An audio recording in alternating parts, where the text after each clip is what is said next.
Today's Dallas Cowboys report is presented by Manscaped. If you've got bush, then you aren't using Manscaped's top-of-the-line men's grooming products. Get 20% off and free shipping on all of their awesome items when you head over to manscaped.com and you use promo code COWBOYS. That link will be in the comments and in the description of today's video.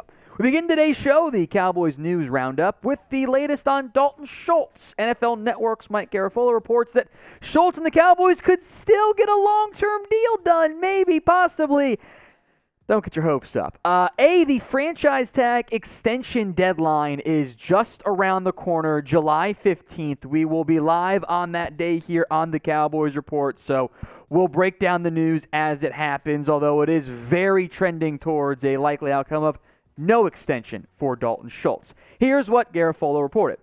I'm just going to project a little bit of optimism here. Now, that's just me, because when I talk to folks involved, they say it's going to be hard to do. The Cowboys like their 5-year deals. Schultz would play on the 1-year tag at about $10 million, but then you've got David Njoku at about $13 million and other guys above that. So Schultz is going to want to be up there. I think within the next week, there's going to be more talks. I'm going to keep open the possibility of a long-term deal for Dalton Schultz. I appreciate the optimism, Mike, trying to stay positive in what has been not the best offseason for the Cowboys so far, but I do not anticipate a deal getting done. Quite frankly, I would be surprised if the Cowboys and Dalton Schultz were able to work out a long-term deal for a lot of the same reasons that Mike alluded to and we've discussed in the past here on the Cowboys Report. The money involved, the length of the contract. Cowboys always want to go 5, even though that's not how the NFL is being run anymore, but Dallas thinks they're special in most cases. The gap between what David Njoku got and what I think the Cowboys are comfortable paying, and I get where the Cowboys are coming from. I do. Frankly, I don't think I want to pay Dalton Schultz top 5 tight end money, even though that's what it would take, because that is what Dalton Schultz is worth on the open market. And if I'm Schultz, why would I take less? I understand both sides. That's why it kind of just seems like a deal's not going to get done, unless one side, I think, drastically at this point caves in their mindset. Maybe Schultz takes less.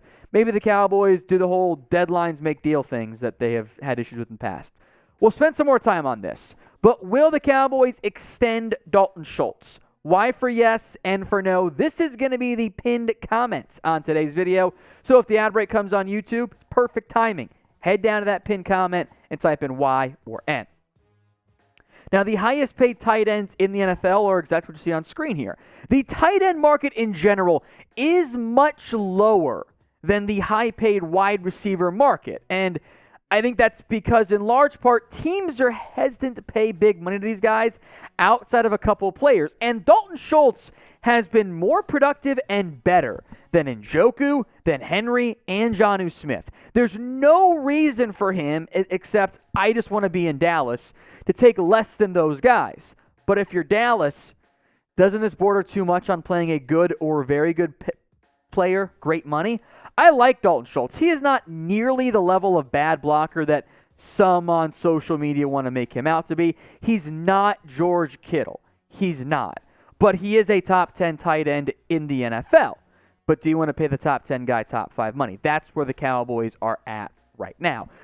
I think the likely outcome is this. Dalton Schultz plays 1 year on the tag, either gets tagged again, unlikely, and then hits the free agency market, which is more likely.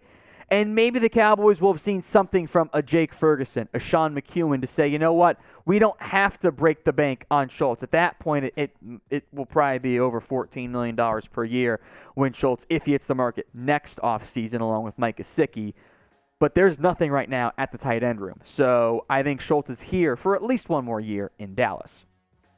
Now, if you want to have some success off the field, make sure you're using Manscaped's top-of-the-line products, including, but not limited to, the Platinum Package, a fantastic deal available on Manscaped. When you go to manscaped.com and use promo code Cowboys, you get an additional 20% off and free shipping on a group of products that combined is already over 50% off. This is the best deal Manscaped has offered. It's 52% with the Platinum Package when you use promo code Cowboys at manscaped.com. That link will be in the comments section, and it will be in the description of today's video. So if you're not already using Manscaped's products, it's get that change, trim up that bush, have some more success with Manscaped. You know that Dak manscapes too, absolutely, no doubt about that one. Now, Dak is also saying, once again, he is in the best shape of his life because with weeks to go until training camp, we are at the absolute height, well, almost the absolute height, of best shape of life season. Dak did a football camp for the kids this weekend, then spoke with some reporters afterward. Here's what he said. I'm super excited. Having the football camp with these kids and then them asking me about teammates in the season, it just makes you that much more excited. A couple weeks out, and I am in the best shape that I've ever been in. So it's time to ramp it up and get going. When asked, why, Prescott had this to say. I got a PT, physical therapist, by the way, producer Jeremy. You didn't know what this was. Oh, yes, personal trainer personal trainer, therapist, all the same. Oh, it's terrible. I got a PT in the offseason, someone I've worked with throughout the last year. I've paid him, made him full-time, my guy. Whether it's vacation or not, he comes with me. We work on these movements and stretches. I feel like since the injury, I've trained more functionally than I ever have. So I see it in my body, I see it in the way I move and how the ball is coming out.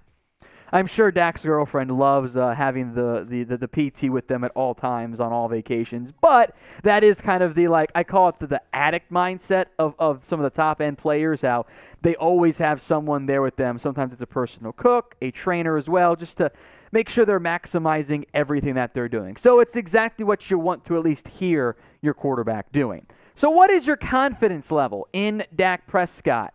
Safe space to answer, 1 on the low end, 100 on the high end. Get your votes in the comments section right now. We have 129, 6,900, 69. We did it, but we want to keep going. Let's get to 130,000 subscribers here on the Cowboys Report, where we have Cowboys news, Cowboys rumors, immature jokes, and all the latest going on around the Dallas Cowboys. If you haven't already, simply hit that big red button and subscribe right now. 2 fairly noteworthy injury updates I want to get to from Bryan Broaddus here. He said on his podcast with Bobby Belt that Cox will be ready to go day 1 of Cowboys camp. That'd been my assumption, but this is the first I really heard of a firm, definite timeline as it relates to Cox's potential return to the organization. I am excited about a potential Jabril Cox breakout campaign. 4th-round pick last year, I had him graded higher than that. He slid a little bit, and had the board fallen differently, I could have seen Dallas had they gone with the offensive tackle or corner in round 1, taking Jabril Cox in the 3rd round. And in the end, he ends up falling to the 4th round. He did not play much last year, just the 2 tackles for Cox in 2021, although one was an awesome play on Daniel Jones, a touchdown saver.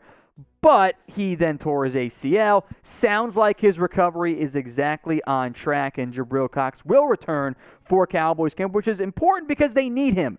They have no proven talent/depth beyond Parsons, LVE. They need Jabril Cox to be that guy for them this year.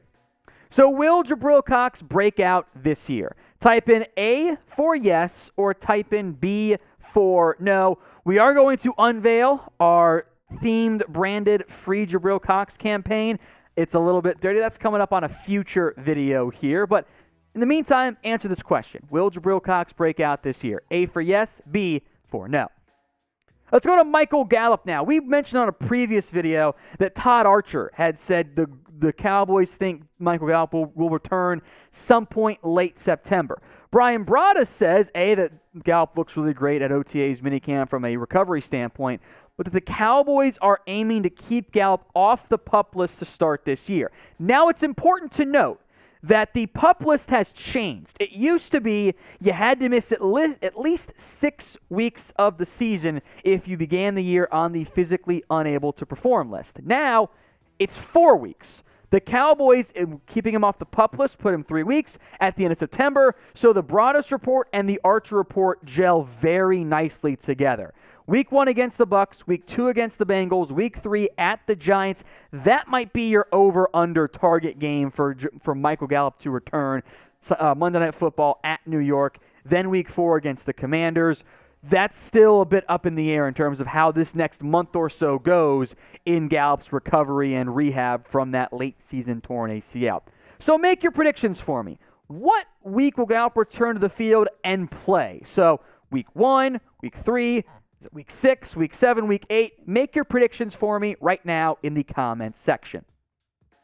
The hope for the Cowboys is that Gallup gets back to 2019's version. And the numbers have dipped each year, but remember, 2021, well, he was hurt. 2020, he didn't have his quarterback out there for the vast majority of the games.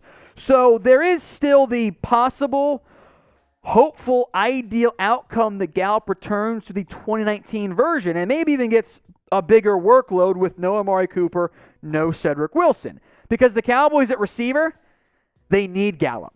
They've got CeeDee Lamb, who I am hopeful takes emerges a step forward, emerges as a true wide receiver one for the organization. I love Jalen Tolbert long term, but if Gallup's missing time, Lamb, Tolbert, and Washington do not strike fear into the opposing defenses the same way that Cooper, Lamb, Gallup, and Wilson all did. So hopefully it is that week 3-ish range for Gallup to make his return to the Dallas Cowboys.